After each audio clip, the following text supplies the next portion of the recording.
नमस्कार. बुक सॅव्हीच्या गप्पांमधल्या गोष्टी आणि गोष्टींबद्दलच्या गप्पा ह्या आपल्या प्रवासात आज मी नवीन एक पुस्तक घेऊन आली आहे. या पुस्तकाबद्दल गप्पा मारायला आज माझ्याबरोबर आहेत अमोल उदगीरकर सर. नमस्कार. जे अमोल उदगीरकर सरांची ओळख पुढे येईल सगळी विस्ताराने, पण आज जे आम्ही त्यांचं पुस्तक घेतलंय, सरांची 3 पुस्तकं आली आहेत, प्रदर्शित झाली आहेत, प्रकाशित झाली आहेत. आज आम्ही जे पुस्तक घेतलंय ते मिडनाईट मॅटिनी आहे आणि याबद्दल आम्ही बोलणार आहोत. माझं नाव डॉक्टर स्वप्ना भाटवडेकर आणि मला तुमचे सगळ्यांचे आभार मानायचे. तुम्ही माझ्या या प्रवासात आजपर्यंत साथ देताय आणि यापुढे साथ द्याल याची खात्री वाटते. म्हणून मी या गप्पांना सुरुवात करते. सर, धन्यवाद तुम्ही आज आमच्या या गप्पांमध्ये सामील झाल्याबद्दल आणि तुम्ही माझं आमंत्रण स्वीकारल्याबद्दल आणि तयार झाल्याबद्दल. Honour is mine. तर मला ना सगळ्यात सुरुवातीला हे विचारावंसं वाटतंय, कारण हा जो काही माझा पॉडकास्ट आहे किंवा यूट्यूब चॅनल आहे, हे यूट्यूब चॅनल पुस्तकांबद्दल आहे, पुस्तकांमधल्या गोष्टींबद्दल आहे. तुमच्याकडे मी आत्ता लेखक आणि वाचक अशा नजरेने बघते, पण लेखकाकडे जाण्यापूर्वी मला तुम्हाला हे विचारावंसं वाटेल, हे जेव्हा पुस्तक तुम्ही वाचक म्हणून हातात घेता तेव्हा ह्याच्यात काय गोष्ट आहे किंवा ह्याच्यात काय सांगितलंय? मला वाटतं ना, सिनेमा हा भारतीय लोकांच्या डीएनएचा एक भाग आहे. म्हणजे भारतीय लोकांसाठी जसं अन्न, वस्त्र, निवारा आहे, म्हणजे चौथी गरज भारतीय लोकांसाठी सिनेमा पण आहे. क्रिकेट. पण मी क्रिकेट या सिनेमाला जास्त ओव्हररेट करतो, कारण सिनेमानं आपल्याला एक फार मच निडेड एस्केपिझम देतो. म्हणजे असंख्य प्रॉब्लेम्स आहेत बाहेर, त्यातून सिनेमा आपल्याला फार मच निडेड एस्केपिझम देतो. त्यानंतर सिनेमाच्या फार वेगवेगळ्या बाजू आहेत. म्हणजे दुर्दैवानं आपल्याकडे असं एक चित्र आहे की सिनेमा म्हणजे फक्त स्टार्स, महानायक, महानायिका, तसं नाहीये. सिनेमाच्या असंख्य बाजू आहेत. सामाजिक बाजू आहेत, राजकीय बाजू आहेत, आर्थिक बाजू आहेत आणि काही रोमॅन्टिक बाजू आहेत, काही डार्क काळोख्या बाजू आहेत. तर या बाजू मला सिनेमाच्या सांगायच्या होत्या माझ्या लिखाणामधून, कारण मी स्वतः अशा प्रकारचा सिनेमा बघत लहानाचा मोठा झालोय. सिनेमा ही माझी स्वतःची फार मूलभूत गरज आहे आणि मला हे माहित होतं की मी जे लिहितोय सिनेमाबद्दल ते यापूर्वी फारसं नाही लिहिलं गेलेलं. म्हणजे मला आठवतं की एक अनिल अवचटांनी सिंगल स्क्रीन थिएटरवर एक रिपोर्ट केला होता, फार सुंदर रिपोर्ट केला होता. तर मे बी माझ्या लिखाणाची मूळ कुठेतरी त्या अनिल अवचटांच्या रिपोर्टाजमध्ये, सिंगल स्क्रीन कसं वर्क करतं, तिथे काम करणारे लोक कसे असतात, असं त्या रिपोर्टाचं एकूणच एक स्क्रीनच्या पाठीमागची बाजू दाखवणारा रिपोर्टाज होता. तर तो वाचून मे बी मला कल्पना सुचली असावी असं मला वाटतं आता, की सिनेमांच्या वेगवेगळ्या बाजू आपण एक्सप्लोर कराव्यात. कारण सिनेमा फक्त स्क्रीनवर गोष्ट सांगत नाही, स्क्रीनच्या बाहेर पण अनेक गोष्टी सिनेमाच्या चालू असतात आणि it's kind of story telling. कारण इथं काम करणारे लोक आपल्यासारखेच लोक आहेत, 2 हात 2 पाय असणारे, आपल्या काही प्रॉब्लेम्स असणारे. तर त्या लोकांच्या गोष्टी पण या माझ्या लिखाणातून याव्यात असं मला वाटत होतं. सो हे नॉन फिक्शन स्टोरी टेलिंग एक प्रकारे. हा शब्द किती बरोबर आहे मला माहित नाही, but it's kind of non fiction story telling असं मी त्याचं वर्णन स्वतः करेल. आणि मी जेव्हा हे पुस्तक वाचलं तेव्हा मला असं वाटतं की ह्याच्यात वेगवेगळ्या गोष्टींबद्दलच्या गोष्टी, म्हणजे या पुस्तकाचा ना तुम्ही विचार करताना एक कादंबरी असा न विचार करता लघुकथांचा संग्रह जसा आपण म्हणतो तसा लघुकथांचा संग्रह आहे. कारण ना प्रत्येकाचा एक वाचक वर्ग आहे. कादंबरी वाचताना लोकांना असं वाटतं अरे मला सलग वाचताना, तर लघुकथा लोक पिकअप करतात बऱ्याच वेळेला की मला एका वेळेला एक गोष्ट वाचायची आहे आणि मग ती वाचून मी 4 दिवसानंतर दुसरी गोष्ट वाचायला सुरुवात करू शकतो. मला या पुस्तकाची म्हणजे वाचकांसाठी किंवा प्रेक्षकांसाठी हे सांगायचंय, या पुस्तकांमध्ये अशा लघुकथा आहेत ज्या वेगवेगळ्या सिनेमांच्या आस्पेक्ट्सवर अमोल सरांनी त्यांचं असं भाष्य केलंय. म्हणजे मला मुद्दाम पुस्तकासाठी म्हणून असं सांगावं असं वाटतं. म्हणजे मी ना थोडीशी नावं वाचते त्याच्या, म्हणजे लेखांची नावं त्याची जशी आहे की चित्रपटगृहातली बदलती खाद्य संस्कृती, अंधाराचं वरदान, बायोपिक म्हणजे जे सगळे बायोग्राफिकल हे पिक्चर आले त्याच्याबद्दल बायोपिक, नंतर पोस्टर्स आणि पोस्टरबाजी, नंतर तकिया कलाम. मला खूप आवडलेलं प्रकरण आहे तकिया कलाम. मी जस्ट हे बोलते कारण की आम्ही ह्याच्याबद्दल बोलू. नंतर पुढे त्यांनी असं प्रकरण लिहिलंय अनुराग डिसेंट कश्यप. नंतर त्रिशंकू भावतालचे संगीतकार, मी हे का सांगते, अशा पद्धतीने वेगवेगळ्या गोष्टींवर भाष्य करणारं आणि त्याच्यावरचं विश्लेषण करणारं असं सरांचं लिखाण आलंय आणि मजेशीर आहे ते. म्हणजे मला आवडलं. मजेशीर मी एवढ्याचसाठी म्हणते, एक वेगळाच टेक आहे. जर नॉर्मल तुम्ही समीक्षकांचा टेक बघितलात त्याच्यापेक्षा हा वेगळा टेक मला वाटलाय वाचक म्हणून. आणि मला त्याकडे त्या वेगळ्या टेकबद्दल मला जेव्हा मी विचारते तेव्हा मला तुम्हाला पुढचा प्रश्न असा विचारायचा आहे की तुमचा प्रवास तुम्ही म्हणजे तुमच्या मी पुस्तक लेखनातनं पण बघितलं आणि तुमच्या वेगवेगळ्या मी मुलाखती पण रेफर केल्या, तर त्याच्यातनं येतं की तुम्ही परभणीत वाढलात. हा, जिथे सुरुवातीला सिंगल स्क्रीन होते, मल्टिप्लेक्स हे नंतर आले. म्हणजे सिनेमाचा विश्लेषक किंवा समीक्षक होण्यापूर्वी तुम्ही एक प्रेक्षक आहात. तुम्ही बोलताना आता म्हणलात की अवचटांच्या लिखाणाचा कुठेतरी तुमच्यावर एक संस्कार आहे आणि तुम्ही वाचक असाल, काहीतरी तुम्ही वाचन केलं असाल आणि त्यातून तुमच्या हातातनं लेखन घडलंय. मला तुमचा हा बघण्यातला प्रवास म्हणजे प्रेक्षक, नंतर वाचक आणि मग तुमच्यातला लेखक, तो कसा घडलाय. मग मी तुमच्या लेखन शैलीकडे येईन वाचक म्हणून. मला तो प्रवास सांगा काय आहे.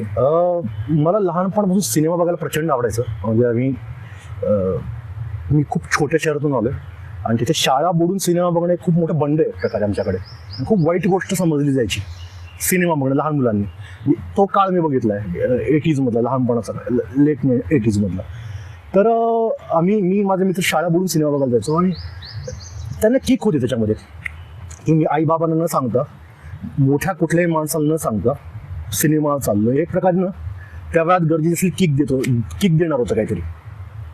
तर मी चोरून सिनेमा बघायचो. तर मी सिनेमा बघायला गेलो की मी बाहेरच्या जगापासून कट ऑफ व्हायचो कम्प्लिटली. मला ते जाणवायचं की आपण सगळं विसरतोय. म्हणजे शाळा विसरतोय, शिक्षक विसरतोय, घरचे लोक विसरतोय, आपण होमवर्क, मार्क्स, परीक्षा हे सगळं विसरतोय असं मला सिनेमा बघताना लक्षात यायला लागलं. आणि मग मी सिनेमा बघायलाच लागलो भरपूर. म्हणजे मी शिक्षणासाठी पुण्यात आल्यानंतर मग अजूनच मोकळं रान मिळालं खूप आणि मी पुण्यात सिनेमा बघायला लागलो भरपूर. याच दरम्यान सिनेमाविषयक गोष्टी पण मला वाचायला आवडतात असं मला लक्षात यायला लागलं. म्हणजे मी जेव्हा लहान होतो तेव्हा शिरीष कणेकरांचं मी लिखाण खूप वाचायचं. द्वारकानाथ संजय गिरी लिहायचे सिनेमावर, ते पण वाचायचो मी.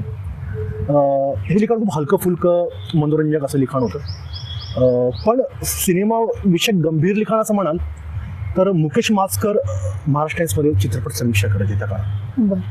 ती फार वेगळी होती. मी आतापर्यंत सिनेमाचं जे वाचलं होतं त्याच्यापेक्षा ते फार वेगळं होतं. त्यांनी एक सत्याचा एक रिव्ह्यू महाराष्ट्र टाइम्समध्ये केला होता सत्या सिनेमाला. तेव्हा तो रिव्ह्यू मी वाचण्यात आला माझ्या आणि माझ्या डोक्यात काहीतरी हल्लं की मी जे आतापर्यंत जे सिनेमाविषयक लिखाण वाचत आलोय हे त्याच्यापेक्षा खूप वेगळं आहे. त्याचबरोबर श्रीकांत बोजेवार सर जे आता तंबी दुराई म्हणून लिखाण करतात राजकीय महाराष्ट्र टाइम्स संपादक, ते पण सिनेमावर खूप उत्तम लिहायचे आणि काहीतरी वेगळा टेक असायचा. म्हणजे आपल्याकडे ना एक चित्रपट समीक्षेचं टेम्पलेट आहे की सुरुवातीला सिनेमाची ओळख, मग नंतर कथेबद्दल थोडं सांगायचं, मग थोडं ऍक्टिंगबद्दल बोलायचं, मग एडिटिंगबद्दल बोलायचं, मग इतर गोष्टींबद्दल बोलून एक कन्क्लुडिंग स्टेटमेंट करायचं, असं काहीतरी टेम्पलेट आहे. या लोकांचं लिखाणच्या टेम्पलेटच्या पलीकडे जाणार होतं खूप चित्रपट समीक्षेचं. ते चित्रपटाला नेमकं काय म्हणायचंय त्याच्याबद्दल बोलणारं लिखाण होतं. ते चित्रपटाला नेमकं काय सांगायचंय, बाकी गोष्टी दुय्यम आहेत, म्हणजे आहेत, महत्वाच्या आहेत, नो डाऊट. कॅमेरा महत्वाचा आहे, एडिटिंग महत्वाचं आहे, सगळं महत्वाचं आहे. पण त्या सिनेमाला काय म्हणायचंय हे त्या दोघांच्या लिखाणातून मला कळलं आणि मी ते पकडण्याचा प्रयत्न केला.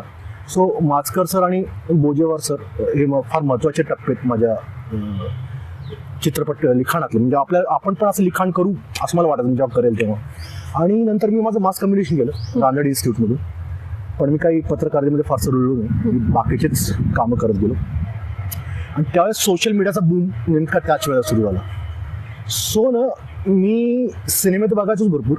त्यावर मी फेसबुकवर लिहायला सुरुवात केली.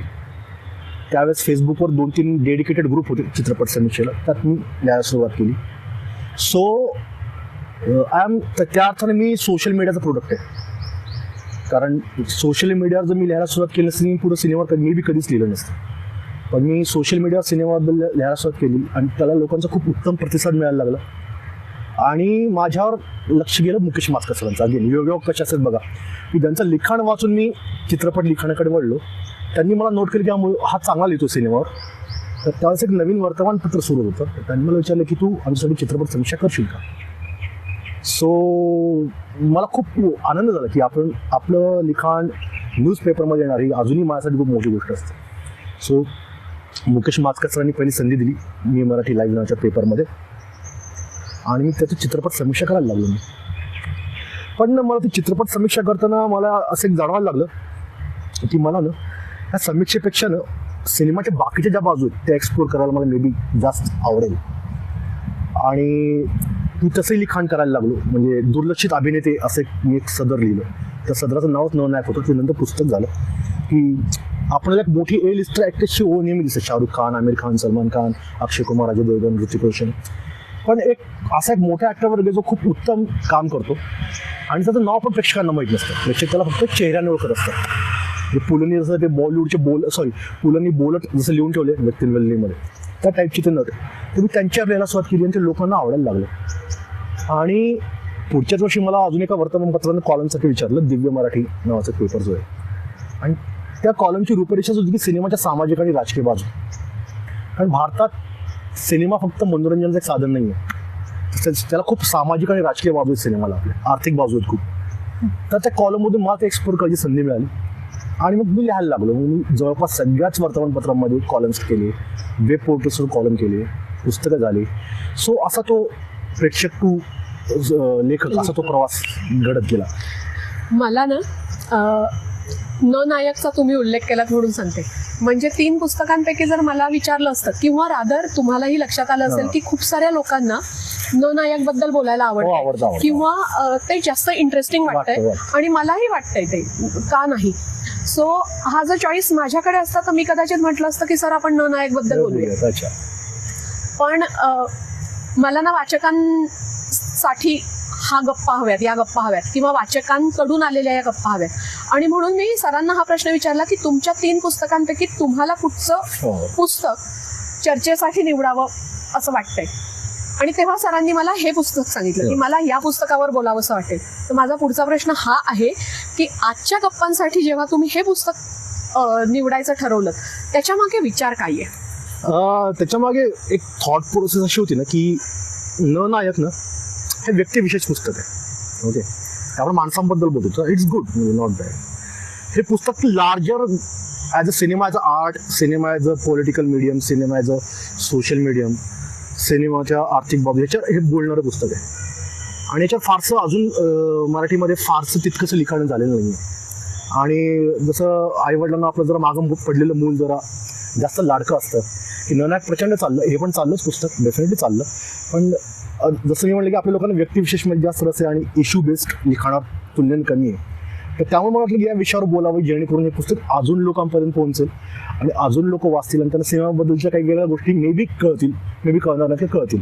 तर त्यामुळं हे पुस्तक निवडलं ॲक्च्युली. मी सांगते काय होतं कदाचित म्हणजे agree or disagree, you will agree or disagree. मला असं वाटतं की जेव्हा व्यक्तिविषयकच्या गोष्टी असतात ना तर आपण पटकन रिलेट करतो आणि आपल्या स्वतःच्या आयुष्याला रिलेट करून ते आयडेंटिफाय करून ते आपण जवळपास बघतो आणि म्हणून कदाचित ते जास्त आवडतं. मी हे सांगते मला कसं रिलेट झालं हे पुस्तक. आणि म्हणजे ना मी पुस्तक वाचायला घेतल्यापासून पहिल्या पानापासून माझ्या मनात हा प्रश्न कायम होता की सरांनी हे पुस्तक का निवडलं. आणि त्याच्या शेवटाला येताना माझं एक उत्तर आहे ते पुस्तक का निवडलं ते मी तुम्हाला सांगते. हे पुस्तक सिनेमाच्या सगळ्या अंगांवर भाष्य करतं.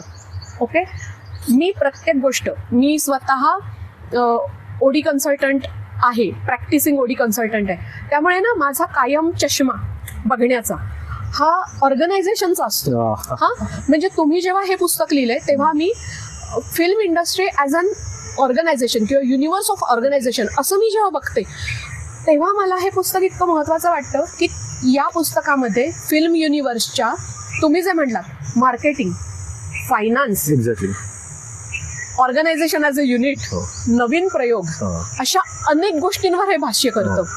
तर मला हे वाचताना असं वाटलं की ज्याला आपण केस स्टडी म्हणतो की नाही, हे केस स्टडी सारखं आहे, फक्त त्या केस स्टडीचा बेस हा पिक्चर आहे. एक्झॅक्टली. पण ह्यातले सगळे अँगल तुम्ही कुठच्याही डोमेनला फिट करू शकता. It's big compliment actually. आणि ऍब्सोल्युटली मी हा ना आपल्या सगळ्या चर्चेच्या शेवटी एक प्रश्न घेणार आहे की जो मला प्रचंड म्हणजे ज्याला मी प्रत्येक पुस्तक वाचताना मला काय रेझोनेट झालं असं जेव्हा मी म्हणते ना, मला ते खूप रेझोनेट झालंय. आणि म्हणून मी हा तुम्हाला प्रश्न विचारला की तुम्हाला का घ्यावं असं वाटलं. कारण काय मला असं वाटलं की picture as universe, picture as organisation आणि त्याचे डिफरंट डिपार्टमेंट्स असं जर आपण बघितलं तर मला माहीत नाही, माझा हा प्रश्न तुम्हाला आहे. कारण काय माझं पिक्चर या डोमेनबद्दलचं नॉलेज हे एक प्रेक्षक म्हणूनच आहे, अभ्यासक म्हणून कमी आहे. हां, मला तुम्हाला हे विचारायचं आहे की अभ्यासक्रमांना जी पुस्तकं आहेत त्यातल्या पुस्तकांच्या पठडीत कुठेतरी अशा पद्धतीचं मला स्वतःला असं वाटलं कधीतरी हे जाईल पुस्तक तिथे. म्हणजे असं झालंय, विचारलंय कोणी तुम्हाला? नाही, अजून तरी दुर्दैवाने मला कोणी विचारलं नाहीये. विचारलं मी त्यांना म्हणत प्लीज करा. कारण मला काय वाटलं माहितीये, तुमच्या पुस्तकात तुम्ही एक माझ्या मते 20 वर्षाचा स्पॅन आहे हा साधारणपणे, साधारण रफली 2002-03 किंवा 2022 असा एक तो स्पॅन आहे. हा, म्हणजे तुम्हाला जर भारतीय किंवा हिंदी चित्रपट सृष्टीचा एक त्या 20 वर्षातले आलेले जे टर्न्स बघायचे किंवा त्या 20 वर्षातले आलेले ट्रेंड्स बघायचे किंवा त्या 20 वर्षात छाप सोडलेल्या गोष्टी बघायच्यात, तर मला हे असं वाटलं की हे पुस्तक कुठेतरी रेफरन्स बुक म्हणून नंतर वाचलं जाईल. बऱ्याच वेळेला असं होतं ना की त्या वेळेला तुम्हाला कळत नाही आणि नंतर आपण शोधत जातो की त्या ठिकाणी ते लिहिलंय. म्हणजे मला तुमच्या पुस्तकात वाचताना काही काही पॉइंट असे वाटले की अरे हे मला माहित नव्हते पण मी हे बघितलंय, या अंगाने मी ते बघितलं नव्हतं. माहित नाही, तद्दन म्हणजे टाइमपास म्हणून विषय, तो जो गुंडा पिक्चर बद्दल तुम्ही लिहिलाय ना, मला असं वाटलं मी तद्दन फालतू पिक्चर बघितलंय, हा पिक्चर माझ्याकडनं कसा सुटला. तर आपण सिरियस होण्यापूर्वी मला गुंडाबद्दल काहीतरी सांगा. मला स्वतःला ना ज्याला ट्रॅशी मूवी म्हणतात ना, ते मला स्वतःला बघायला फार आवडतं. त्याला म्हणतात की it's so bad that it's good. म्हणजे सुमारता पण एका लेवलला गेली ना की ती मनोरंजक होऊ शकते जर तुम्ही एक चष्मा लावून त्याला बघत असाल तर. तसा गुंडा सिनेमा मी माझ्या फार सुरुवातीच्या काळात बघितला आणि मी प्रत्येक मिनिटाला मला हसूच होतो सिनेमा बघून. तो सिनेमा त्याने सिरियसली केला असेल खूप, पण तो इतका विनोदी आहे आणि त्याच्यात जे तकिया कलाम जे एक त्याच्यातली खतरनाक सगळ्या ॲक्टर्सचे, आणि ते इतकं सुमार, म्हणजे ॲज अ प्रोडक्शन व्हॅल्यू पण खूप सुमार आहे, ॲक्टिंग सुमार आहे. तर तुम्ही ना खूप सुमार गोष्टींचं पण तुम्हाला हसू येतं. म्हणजे याच्यापेक्षा वाईट होऊ नाही शकत, याच्यापेक्षा वाईट काहीच होऊ शकत नाही. म्हणजे तर मला बघताना ते जाणवलं की आपण याच्यावर लिहायला हवं यार कोणतरी. कारण ना गुंडाचा कल्ट त्या काळातल्या विद्यार्थ्यांचा खूप मोठ्या प्रमाणात होता. इंटरनेट जस्ट भारतात आलं होतं, तो सिनेमा थिएटरात तो कोणी बघितला नव्हता. तो नंतर काय CD, इंटरनेटच्या काळात CD मधून सगळीकडे पसरला. सगळ्या हॉस्टेल्समध्ये, सगळ्या विद्यार्थ्यांच्या मित्रमित्रांच्या ग्रुपमध्ये त्याची CD यायला लागली. आम्ही CD टाकून तो बघायला लागून त्या सिनेमाचा कल्ट खूप उशिरा तसा सुरू झाला. आणि मला वाटलं की उत्तम सिनेमा सगळेच लिहितात, राईट, उत्तम सिनेमा लिहितात आणि योग्य, म्हणजे उत्तम सिनेमा लिहायला पाहिजे तसं नाही, पण ट्रॅशी सिनेमा पण कोणतरी लिहायला हवं ना. कारण ट्रॅशी सिनेमा बघणारा पण एक खूप मोठा वर्ग आहे जो तो एन्जॉय करतोय ट्रॅशी सिनेमा.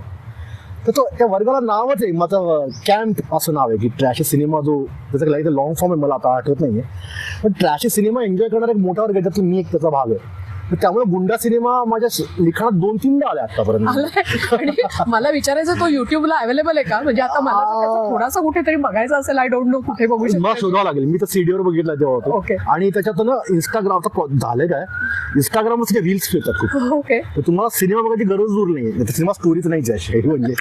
तर त्याच्या रील्स तुम्हाला तुम्ही 1-2 त्याचे क्लिप बघितला ना, तर त्याचा अल्गोरिदम जो आहे तोच तुम्हाला व्हिडिओ दाखवेल. तर तो सिनेमा तसा बघितला तरी चालेल, म्हणजे तुम्ही पूर्ण सिनेमा बघा. मला ते वाचून 2-3 वेळा आलेला उल्लेख वाचून मला असं वाटलं की हा, म्हणजे मी हा एक रेफरन्स पॉईंट घेऊ शकते की क्रिएटिव्हिटी ह्याच्यापेक्षा वाईट नाही असू शकत. ही ज्याची टॉपमोस्ट क्रिएटिव्हिटी आहे, ज्यांनी केलं त्याची कदाचित बेस्ट क्रिएटिव्हिटी आहे, तर त्याचं एक विनोद मूल्य आहे आणि त्याची मनोरंजन मूल्य. आणि अजून तुम्हाला सांगू का, त्याची एक सामाजिक बाजू पण आहे. म्हणजे इंटेरियर्स असं आपण ज्याला म्हणतो ना, ग्रामीण इंटेरियर, की तो हा सिनेमा बघणारा खूप मोठा वर्ग आहे. आणि मे बी त्याला तर ट्रॅश वाटत नाहीये, ही पण एक बाजू आहे. असं म्हणतात की one man's floor is another man's scene, किंवा व्हॉइस वर्सा काहीतरी आहे वाक्य. ते तसंच आहे ते की आपण ज्याला ट्रॅशी म्हणतोय, कारण मुळात ना ट्रॅशी सिनेमा काय किंवा उत्तम सिनेमा काय या परसेप्शनच्या गोष्टी आहेत. बरोबर. म्हणजे खूप लोकांना एखादा सिनेमा मास्टरपीस वाटतो. ओके, समजा मी एखादा सत्यजित रेंचा सिनेमा आहे, ओके, किंवा ऋत्विक घटक यांचा सिनेमा आहे, तो माझ्यासाठी मास्टरपीस आहे, माझ्या आजूबाजूच्या वर्तुळातल्या लोकांसाठी तो मास्टरपीस आहे. पण जर मी एखाद्या ग्रामीण भागातल्या एखाद्या प्रेक्षकाला किंवा एका शहरी भागातल्या पण एखाद्या श्रमिक वर्गातल्या माणसाला तो सिनेमा मी दाखवला, तुम्हाला काय चालू आहे तरकी आहे त्याच्यासाठी कदाचित. म्हणजे आता ऋत्विक घटकांच्या एका सिनेमात एक फ्रेम अशी खुर्ची दिसते फक्त तुम्हाला खूप वेळ. तुम्ही त्या माणसाला हे समजा दाखवलं की ज्याचा कधी कलात्मक सिनेमाशी संबंध नाही आला, तो पण हा ट्रॅश सिनेमा आहे. सो मला वाटतं ना, भारतासारख्या देशामध्ये तुम्हाला अशी एक ब्लँकेट स्टेटमेंट्स नाही करतायत. Relative term. भारतात जितके लोक आहेत तितके परसेप्शन्स आहेत. सो हे माझ्यासाठी ट्रॅश आहे, पण ते मे बी कोणासाठी तरी मनोरंजन मूल्य असणार पण कला आहे असं ते आहे. हे पुस्तकांना पण लागू आहे ऍक्च्युली, की आपल्याला एक सर्टन प्रकारचं पुस्तक वाटते की हे नाही वाईट आहे खूप, पण ते आवडणार एक वर्ग असतो. ते उपन्यास मिळतात बघा रेल्वे स्टेशनवर ठोकळे, तो वाचणारा खूप मोठा वर्ग आहे. किंवा पोलीस टाइम्स सारखा न्यूजपेपर आहे की त्याच्या हेडलाईनसाठी लोक तो विकत घेऊन वाचतात, त्यांना आवडतं ते, आपण त्याची खिल्ली उडवतो. सो ना, तो भारतात तो क्लास डिवाइड आहे. नाही, मी प्रेक्षक म्हणून याला रिलेट कसं करते सांगते. से नॉर्मली मी पण पिक्चर बघायला जाते ना, तर साधारण आधी रिव्ह्यू वगैरे किंवा कुठेतरी ऐकलेलं असतं, बघितलेलं असतं. पण माझ्या पण आयुष्यात एखादा दिवस असतो की जेव्हा मला ऍब्सोल्यूट नो ब्रेनर मूवी बघायचा असतो. ब्रेन रॉट मूवीज म्हणजे मला तिथे जाऊन मला काही डोकं नाही लावायचंय, आणि मी अशा वेळेला असा मी पिक्चर निवडू शकते की बाबा तिकडे जाऊन, आणि ह्यालाच मी कनेक्ट करते. कारण की असा पिक्चर मी जेव्हा पिक्चर म्हणजे स्क्रीनमध्ये जाऊन सिनेमा हॉलमध्ये जाऊन बघते, तेव्हा त्याची एक वेगळी सायकॉलॉजी आहे. कदाचित तुमच्या अंधाराचं वरदान या प्रकरणात याचं काहीतरी एक तुम्ही लिखाण केलंय, त्याच्याबद्दल तुम्हाला काय बोलायचंय? तो माझा स्वतःचा खूप वैयक्तिक आवडता लेख आहे तो. म्हणजे आपण आपल्या लेखाचं चांगलं बोलणं जरा ऑकवर्ड करणार आहे, पण तो लेख मला स्वतःला प्रचंड आवडतो. कारण जसं मी म्हणलं ना की तो सिनेमातला अंधार जो आहे ना, तो फार वेगळा वर्क करतो माझ्यासाठी, आणि मला तो खूप लोकांसाठी वर्क करतो. तो जातो की तुम्ही एकदा त्या अंधारामध्ये गेलात तर तो तुम्ही जगापासून कट ऑफ होता बाहेरच्या कम्प्लीट. आणि मी जो आता थोडापुढे क्लास डिवाइडचा उल्लेख जो केला ना सिनेमा प्रेक्षकांचा, तो क्लास डिवाइड इथं सगळे लोक एका लेवलला येतात. समजा मुकेश अंबानी मी एका थिएटरमध्ये सिनेमा बघतोय, त्या अंधारात आम्ही दोघं एकाच लेवलला आहेत. मी आणि शाहरुख खान समजा एका सिनेमात एका थिएटरमध्ये बघतो, आम्ही दोघं एकाच लेवल. तो अंधार तुम्हाला एका लेवलला आणतो. It's great leveller. आणि आपल्याकडे अंधार नाही म्हणजे ते निगेटिव्ह टर्मिनॉलॉजी मानली जाते अंधार, पण तो अंधार ऍक्च्युली खूप लोकांसाठी पॉझिटिव्ह गोष्ट आहे. की तुम्ही भारतासारख्या देशात जिथे लोकांना पटकन एक्सप्रेस येता येत नाही, जिथे लोक खूप मानसिक समस्यांशी लढतायत, जिथे लोकांना व्यक्त व्हायचं पण व्यक्त होता येत नाही, ते सगळं करायची परमिशन तुम्हाला तो अंधार देतो सिनेमागृहातला. ते थेरपी म्हणून काम करते वर्षानुवर्ष आपल्यासाठी. त्यांना खूप लोक कदाचित मी त्या लेखात लिहिलं की नाही मला आठवत नाही आता. माझा एक मित्र ही जो सुसाईडच्या वर्जीवर होता तो, पण तो रोज सिनेमा जाऊन बसायला लागला, मला त्याने विचार कॅन्सल केला नंतर काही दिवसानंतर. त्यात अनेक घटक असतील त्याच्या त्या निर्णयामध्ये, मोठा निर्णय कारण तो, पण त्या सिनेमा बघणं त्याचा अंधारात जाऊन तो एक मोठा फॅक्टर होता त्याच्यामध्ये ऍक्च्युली होता. तर सिनेमा ॲज अ थेरपी म्हणून भारतीयांसाठी वर्क करतो बऱ्याचदा, की जिथे बरेच बंधन आहेत तुमच्या गोष्टींबद्दल बोलायला, एक्सप्रेस व्हायला. तर तो अंधार तो आपल्याला ती ऑपॉर्च्युनिटी देतो. म्हणजे फक्त मनोरंजन राहत नाही, ते मनोरंजन खूप पलीकडे होतं काहीतरी अंधारात त्या. सो त्यामुळे तो माझा स्वतःचा फार आवडता लेख आहे. तर आणि त्या विषयात यापूर्वी मराठीत कोणी लिहिल्याचं मला तरी माहीत नाही, ऑनेस्टली लिहिलं असेल तर मला तरी माहीत नाही, पण मला वाटतं मी ते लिहिलं आणि लोकांना प्रचंड आवडलं ते. सो मला त्यामुळे तो लेख नाही, मला पण रिलेटेबल वाटलं. कारण मी एक प्रेक्षक अशी आहे की मी पिक्चर बदल म्हणून वापरते. कारण बऱ्याच वेळेला असं होतं, कारण काय मी मल्टिपल हॅट्स कॅरी करते आणि मग ओव्हरवेल्मिंग होतात गोष्टी. म्हणजे एखादा दिवस असा असतो की जेव्हा सगळीकडनं सगळ्या गोष्टी घडत असतात आणि तुम्हाला एक ब्रेक पाहिजे असतो. घरात मोठा स्क्रीन आहे, घरात सगळे OTT आहेत, पण मला तो घरात ब्रेक, कारण मी घरात अंधार करून बघत नाही. सो मला माहित नाही ते अंधारच वर्क होत होतं का माझ्यासाठी, पण मला तुमचा हा लेख वाचल्यानंतर मला नक्की असं वाटलं की हो, मी हे असंच वापरते. म्हणजे ज्या दिवशी मला ब्रेक हवा असतो, मी पिक्चरचं तिकीट काढते आणि हॉलमध्ये जाऊन बसते आणि मग आय ट्रीट मायसेल्फ Right. तो तुमचा पुढचा हे आहे की खाद्य संस्कृती. म्हणजे मी स्वतःला पॉपकॉर्न देते, मी स्वतःला कोक देते Exactly. आणि मी आपण आपल्याला पॅम्पर करतो, सिनेमा बघतो एक प्रकारचे, आणि मी खूप चांगलं पिक्चर आहे actually. बघायला. आणि मला या पुस्तकात ना अमोल सरांनी ह्या सगळ्याबद्दलचे ना त्यांचे ऑब्झर्वेशन्स आणि त्याच्यावरचं अनालिसिस मला म्हणून ती गंमत वाटली. हे फक्त ना समीक्षण किंवा परीक्षण असं नाहीये, त्याच्यामागे काय विचार असेल, सामाजिक आणि राजकीय बदल आणि आर्थिक बदल जे आपल्या देशात साधारण झाले, त्याच्यामुळे हे सगळं लँडस्केप कसं बदलत गेलं ह्याचा लेखाजोखा आहे. आणि म्हणून मला असं वाटतं की हे पुस्तक ना अभ्यासक्रमाचा भाग पुढे जाऊन व्हायला काही नकार नसावा. याचं कारण ह्याच्यात खूप काही गोष्टी तुम्ही कव्हर केल्यात. मला ना 2 गोष्टी त्यातल्या बोलायच्या. म्हणजे आता ह्याच्यात ना अजून एक OTT प्लॅटफॉर्म आलाय, दशा आणि दिशा. काय वाटतंय तुम्हाला आता? म्हणजे आता ज्या पद्धतीने OTT, म्हणजे एक सामान्य आमच्यासारखे किंवा पालक वर्गात जे आहेत की ज्याला सेन्सॉर नाहीये, OTTला सेन्सॉर नाहीये, की ज्यांची मुलं लहान आहेत, तर त्यांना कळत नाहीये. At the same time OTT मुळे मी स्वतः खूप स्पॅनिश, तुर्किश, युरोपियन असे सगळे मी वेब सिरीज बघते, पिक्चर बघते. मला त्याच्यामुळे तिथली संस्कृती कळते, मला आवडतंय ते बघायला. काहीतरी नेहमीपेक्षा वेगळं वाटतंय मला बघायला. तर काय वाटतंय तुम्हाला ह्याला सेन्सॉर नसल्यामुळे, सेन्सॉरशिप नसल्यामुळे तुम्हाला काय वाटतंय? मला वाटतं ना की भारतीय OTTने ना बऱ्यापैकी सेल्फ सेन्सॉरशिप लागू केली आहे. म्हणजे जर तुम्ही बाहेरच्या वेबसिरीज बघाल आणि भारतीय वेबसिरीज बघाल तर तुम्हाला कळेल की आपण तितक्या डार्क झोन येऊन जात नाही. पण हे तितकंच खरं की ते तुमच्या घरात आले, 1 क्लिक अवे आले. आणि वेबसिरीजमध्ये हिंसाचार आणि बाकी अशा बऱ्याच गोष्टी असतात ज्या लहान मुलांनी बघू नये. तर मला वाटतं ना आता इंटरनेटचं जग आहे, मोबाईलचं जग आहे. तुम्ही किती दिवस प्रोटेक्ट करू शकणार आपल्या मुलांना, हा एक फार मोठा प्रश्न आहे. OTTचं एक झालं, मोबाईल आहेत की बाहेर गेलो असंख्य अजून व्यवधान आहेत की ज्यातून मुलं डिस्ट्रॅक्ट होऊ शकतात. हा प्रश्न मला वाटतं टोटलिटीमध्ये बघण्याची गरज आहे की तुम्ही तुमच्या मुलांना कसं आणि किती वेळ प्रोटेक्ट करणार आहात. फक्त OTTचं तर कंट्रोल तुम्ही करू शकता, पण बाहेरच्या गोष्टी अशा की ज्यात आपल्या हातात नसतात बऱ्याच वेळेला अशा गोष्टी. सो सेन्सॉरशिप जर आणली तर काय होईल OTTवर, आपला जे बघण्याचा अनुभव आहे काही वेब सिरीज उत्तम ॲब्रॉड, तो अनुभव आपण मिस करून बसू. लहान मुलांच्या पॉईंट ऑफ व्ह्यूमधून यस ती मे बी योग्य असेल, पण तुम्ही कंट्रोल करू शकता घरी, आपल्या घरातली स्पेस आपण आपली कंट्रोल करू शकतो. तसं OTTचं करायला हवं, आपण लक्ष द्यायला हवं मुलांकडे. पण सेन्सॉरशिप आली की सेन्सॉरशिपचे अनेक फॉर्मॅट असतात. म्हणजे आजकाल घटनाबाह्य सेन्सॉरशिप पण फार महत्त्वाची झाली आहे की बाहेरची कुठेतरी संघटना ठरवते की तुम्ही काय बघायचं आणि काय नाही बघायचं. तर आपण ऑलरेडी अशा विचित्र काळामध्ये की कंटेंट तर भरपूर आहे आणि त्याच्यावर अनेक प्रकारचे सेन्सॉरशिप आहे. आधी आपल्याकडे फक्त एक सेन्सॉर बोर्ड होता जो सिनेमा कट करायचा आणि प्रेक्षकांना दाखवायचा आणि प्रेक्षक बघायचे. आता अनेक पातळीवर सेन्सॉरशिप चालू आहे, राजकीय, अदृश्य सेन्सॉरशिप. तर ऑलरेडी आपण सेन्सॉरशिप जगात राहतोय आणि आपले OTT पण बऱ्यापैकी सेल्फ सेन्सॉर करूनच दाखवतात गोष्टी, सगळ्याच नसल्या तरी. त्याच्यामुळे धोका मला तितकासा हे नाही वाटत आहे, पण to each to his own. तुम्ही स्वतः 2 वेबसिरीजचं तुम्ही लेखन केलात, म्हणजे ताली आणि कुठचं शिलेदार, सिक्रेट्स ऑफ शिलेदार, या 2 वेबसिरीजचं तुम्ही. मग त्यावेळेला तुम्ही काय डोक्यात ठेवून, म्हणजे ही सेन्सॉरशिप तुम्ही रायटरच्या टेबलवर डिस्कस करून त्याप्रमाणे लिहिलं जायचं का कसं व्हायचं? नाही, पण आमच्या डोक्यात हे असायचं, बॅक ऑफ द माइंड असायचं आमचं की हे दाखवणं कॉन्ट्रोवर्शियल होऊ शकतं.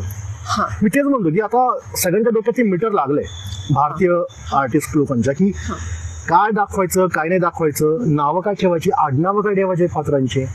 इथून ते सुरू होतं. बरोबर. कारण इतक्या वेगवेगळ्या पात्र लोक ऑफेंड होऊ शकतात आपल्याकडे की यू नेव्हर नो. म्हणजे लोक कधी ऑफेंड होतील, कसे ऑफेंड होतील कोणी सांगू शकत नाही. बरोबर. तर ते तुमच्या डोक्यात ऑलरेडी मीटर लागलेलं असतं. OTT वाले पण खूप सजग आहेत की काय घ्यायचं काय नाही घ्यायचं स्क्रीन प्ले मधलं. तसं ते वेगवेगळ्या पातळीवर ऑलरेडी फिल्टर्स लागलेले आहेत. सो ते काही असं आहे, म्हणजे आलंच आहे म्हणजे असं ते. बरोबर. मला या म्हणजे तकिया कलाम आपण बोलता बोललो.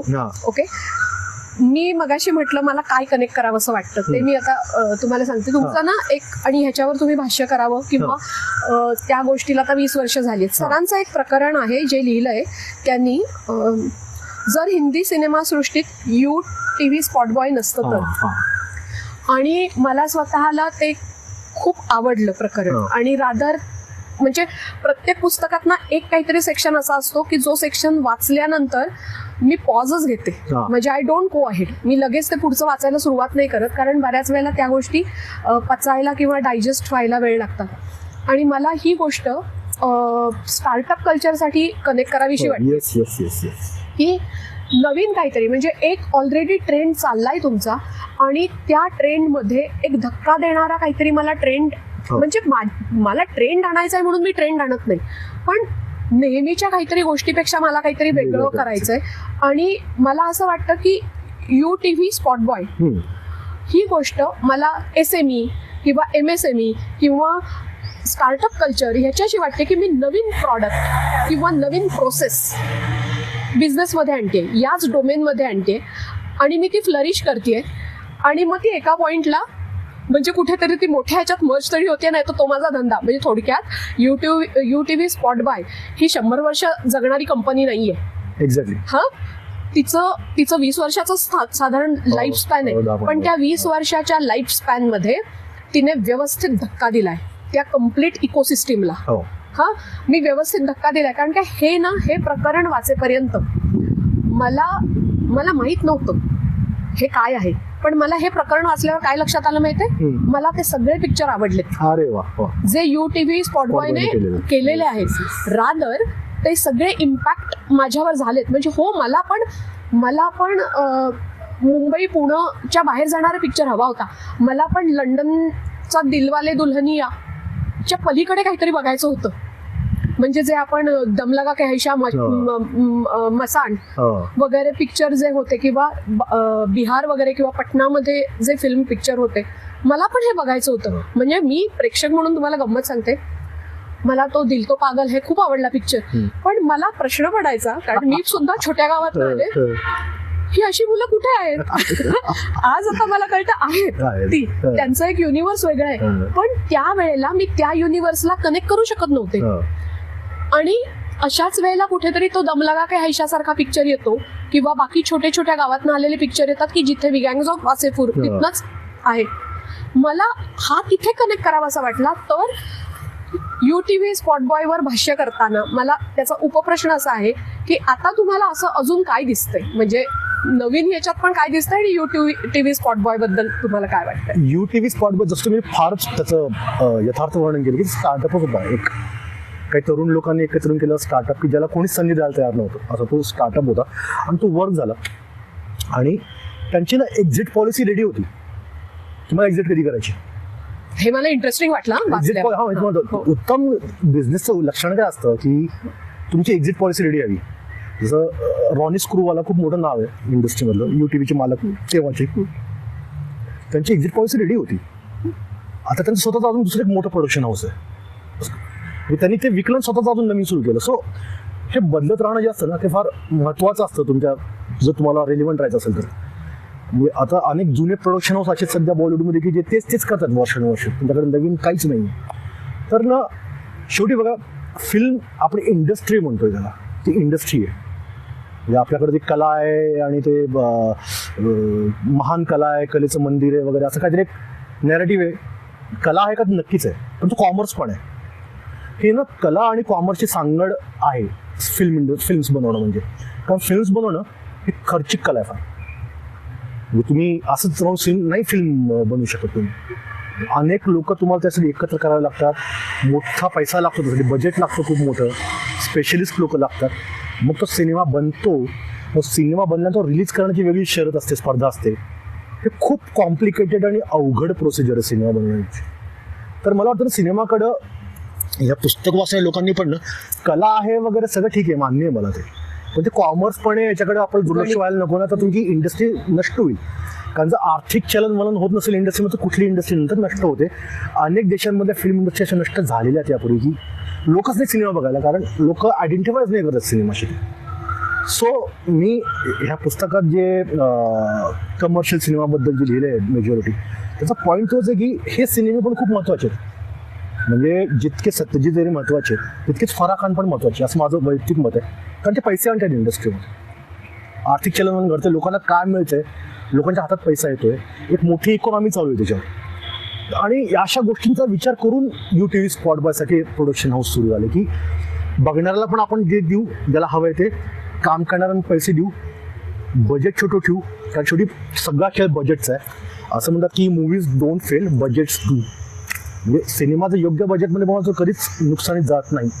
होतं काय, जे सिनेमा खूप ओव्हर बजेट जातो, ॲक्टर खूप पैसे घेतो, मग सिनेमा तेवढं रिकवर नाही करू शकत. तर बजेट कसं चेकमध्ये ठेवायचं, त्याचा केस स्टडी आहे UTV स्पॉट बॉयमध्ये.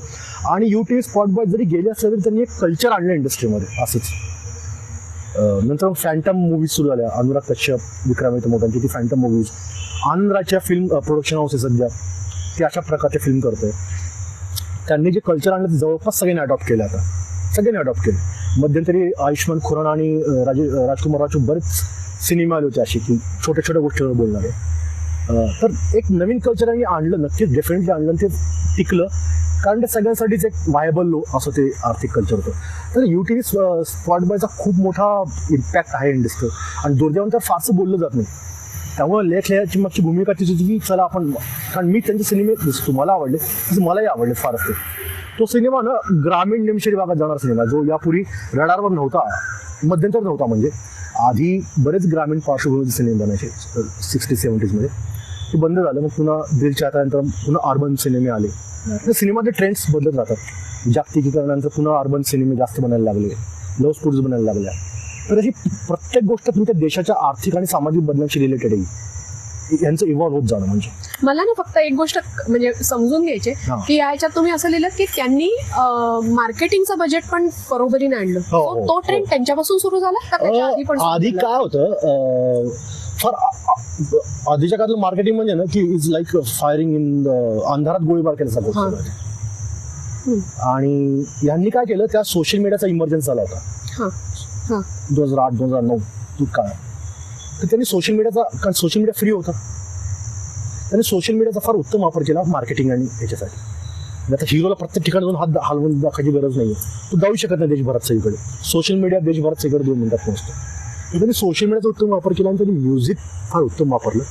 कारण भारतीय लोकांचं सिनेमातल्या गाण्यावर प्रचंड प्रेम असतं. म्हणजे तुम्ही 10पैकी 8 भारतीयांना विचाराल की संगीत म्हणजे काय, तर संगीत चित्रपटातलं संगीत आहे आपल्याकडे, चांगलं वाईट तो पुढचा मुद्दा. तर त्यांनी म्युझिक फार वापरलं, नवीन म्युझिक डायरेक्टर समोर आणले, अमित त्रिवेदी सारखे, नवीन गाणे लिहिणारे अमिताभ भट्टाचार्य सारखे लोक समोर आले. अशा बरेच नवीन फळीत त्यांनी एक नवीन डायरेक्टर्स आणले त्यांनी, की जे गरज असते ना इंडस्ट्रीमध्ये, रक्त शुद्धीकरण ज्याला म्हणतात, रक्ताभिसरण, हे यांनी घडून आणलं इंडस्ट्रीमध्ये. नाही तर आपला सिनेमा त्याच 3 खान लोकांमध्ये, त्याच अजय देवगणमध्ये, त्याच अक्षय कुमारमध्ये अडकून पडला होता. ह्यांनी एक नवीन चेहरे आणले इंडस्ट्रीमध्ये, ऑन स्क्रीन नाही, ऑफ स्क्रीन पण नवीन चेहरे आणले. आणि इट्स काइंड ऑफ मार्केटिंग, उत्तम मार्केटिंग आहे, कारण लोक त्या चेहऱ्याशी सुद्धा रिलेट करायचे. बरोबर. तर असे बरेच ट्रेंड त्यांनी आणले तेव्हा. आता मी शेवटाकडे जाते, पण त्याच्या पूर्वीचा शेवटचा प्रश्न, आपण सगळं हिंदी पिक्चर बद्दल बोललो, मराठी बद्दल क्विकली काय सांगाल? मराठी पिक्चर आणि त्याचा प्रवास. मराठी सिनेमाचा प्रवास नक्कीच उत्साहवर्धक आहे आता सध्याचा. गेल्या 2-3 वर्षात तुम्ही सिनेमे बघाल तर खूप उत्तम सिनेमे आलेत. यापूर्वी पण यायचे, आता ते प्रमाण वाढले. आणि आनंदाची गोष्ट म्हणजे लोक पण सिनेमा बघायला थिएटरमध्ये चाललेत हळूहळू. म्हणजे तर क्रांतिज्योती महाविद्यालय सिनेमा खूप उत्तम चालला, बरेच सिनेमे चाललेत म्हणजे आता या गेल्या 2-3 ह्याच्यामध्ये. तर मला वाटतं it's good sign, Marathi cinema प्रयोग करतोय. मराठी सिनेमाचा एक मधल्या काळातनं सर्वसामान्य प्रेक्षकांशी कनेक्ट पूर्ण तुटला होता, असं माझं मत आहे. दुसरं कोणाचं अजून काही वेगळं मत असू शकतं. तो कनेक्ट आता पुन्हा प्रस्थापित होते, खूप चांगली गोष्ट आहे. So I hope Marathi cinema, आणि मला मराठी सिनेमावर स्पेशल लिहायला आवडेल यापुढे जास्त करून. आता मला असं वाटतं की आपण ही चर्चा, म्हणजे कारण काय ती अनएंडिंग चर्चा आहे, तर मी त्याचा क्लोजिंग रिमार्क देण्यापूर्वी मला ना एक गोष्ट जी आपण बोलताना म्हणजे बोलली, मला आता ते फक्त मी कुठे लिहिले, कारण काय पियुष मिश्रांचा एक ओझरता उल्लेख झाल्यानंतर आमचा याच्या आधीचा जो पॉडकास्ट झाला किंवा याच्या आधीचा जो आमचा एपिसोड झाला तो आम्ही पियुष मिश्रांच्या पुस्तकावर केला. या पुस्तकामध्ये कपिल शर्मा बद्दलचा एक लेख आहे. हा ना, यांचे जे लेख आहेत ना, तो व्यक्ती आणि त्याच्या बरोबरीने घडलेल्या घटना आणि त्याचा अनालिसिस असा लेख आहे, आणि तो खूप अभ्यासपूर्ण आणि मला महत्त्वाचा वाटतो. मी ह्या 2 गोष्टी का कनेक्ट करते, कपिल शर्माच्या पण प्रवासामध्ये असा प्रवास होता की जेव्हा तो पूर्ण पडलाय, म्हणजे त्याचा डाऊनफॉल आलाय आणि तिथून तो वरती गेलाय. पियुष मिश्रांच्या बाबतीतलं पण एक इथे वाक्य असं आहे, हा मला मिळालं, मी खूप सारे टॅग्स लावून ठेवले. तर एखादा पत्रकार किंवा लेखक पियुष मिश्राला भेटतो तेव्हा पियुष त्यांना आवर्जून सांगतो की माझ्या संघर्षाच्या काळाचं ग्लोरिफिकेशन करू नका. मी एकेकाळी अतिशय नीच माणूस होतो, तेव्हा माझ्या संघर्षाला रोमॅन्टिसिझम डूब देणं म्हणजे त्या माझ्या एकेकाळच्या नीचतेचं ग्लोरिफिकेशन करणं आहे. मला हे वाक्य एवढ्यासाठी नमूद करावं असं वाटतं, तुम्ही ते लिहिलंय की आपण जेव्हा ह्या सगळ्या पुस्तकांच्या प्रवासांमध्ये, लोकांच्या प्रवासांमध्ये जेव्हा या गोष्टी बघतो तेव्हा तुम्ही पण म्हटलंय की सेकंड चान्स फार नशीबवाल्या लोकांना मिळतात. प्रत्येक माणसाला सेकंड चान्स मिळत नाही. तेव्हा लोकांच्या गोष्टी ऐकून तो त्या लेवलला पोहोचून वर आला, जरुरी नाहीये की आपण वर येऊ. म्हणजे ह्यातनं शिक्षण घेताना मला एवढंच घ्यायचंय की त्या लेवलला मला जायचं नाहीये. माझी चूक असेल तर ती लवकर ओळखून मी तिथनं परत यायचंय. म्हणजे जर लर्निंगच्या बाबतीत विचार करायचा झाला तर मला या कपिल शर्माचा एपिसोड म्हणजे ते प्रकरण आणि पियुष मिश्रांचा उल्लेख याच्यातनं मला ही गोष्ट नमूद करावीशी वाटते. आणि युट्यूब स्पॉट बॉयच्या बाबतीत जसं सरांनी सांगितलं की ते पूर्ण प्रकरण आहे ना, हे तुम्हाला एक इकोसिस्टीम एक्सप्लेन करतं. म्हणजे ह्या पुस्तकाचं पुन्हा गमक काय आहे हे जर मी बोलायचं झालं तर हे पुस्तक एका बिझनेसचं किंवा एका ऑर्गनायझेशनचे वेगवेगळे आस्पेक्ट तुम्हाला उलगडून दाखवतं. आणि ते उलगडून दाखवताना ते मनोरंजक पद्धतीने दाखवतं. म्हणजे जर मी एखादं मॅनेजमेंटचं पुस्तक हातात घेतलं तर कदाचित 2 पानानंतर किंवा 2 प्रकरणानंतर मला झोप यायला लागते, पण हे मी पुस्तक मॅनेजमेंटचं पुस्तक म्हणून कन्व्हर्ट करू शकते झोप न येता. Big compliment. तर मला असं म्हणायचंय नेहमीसारखंच की तुम्हाला जमेल तसं वाचा. पूर्ण पुस्तक जमलं नाही तर निदान 5 पानं वाचायला सुरुवात करा आणि वाचत राहा. हा एपिसोड तुम्हाला आवडला, या गप्पा आवडल्या तर लाईक करा, शेअर करा, सबस्क्राईब करा. ज्या लोकांना या गप्पा ऐकायला आवडतील त्यांना फॉरवर्ड करा. कित्येक माणसं अशी असतात की ज्यांना बाहेर जाऊन मनोरंजन करून घेणं शक्य नसतं, त्यांच्यासाठी या गप्पा आहेत. मी असं म्हणेन की त्यांच्यासाठी आमच्या गप्पा मनोरंजनाचं काम करतात, तर तुम्ही ते करा. आणि अमोल सर, तुम्ही या माझ्या आमंत्रणाचा स्वीकार करून माझ्याबरोबर गप्पा मारायला आलात त्याच्याबद्दल मला तुमचे धन्यवाद द्यायचे. मला खूप आनंद होतोय की मी आज तुमच्याबरोबर गप्पा मारल्या. मला छान वाटतंय आणि आपण पुढे अजून गप्पा मारू वेगवेगळ्या एपिसोडमध्ये वेगवेगळ्या पुस्तकांबरोबर. धन्यवाद.